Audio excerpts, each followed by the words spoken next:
Namaste everyone. Let's whip up an amazing, tangy spicy masala chaat, a favorite from tiffin to evening snacks.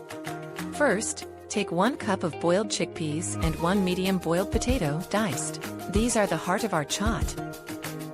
Next, add a small chopped onion, a chopped tomato, and a bit of green chili for that spicy kick. Now for the magic.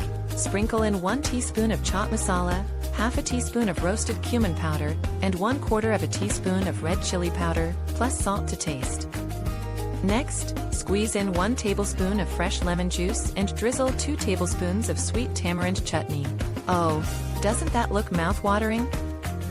Mix everything well and garnish with sève and fresh coriander leaves for that beautiful finish. And there you have it. Your tangy, chat-potty masala chaat is ready in just 5 minutes.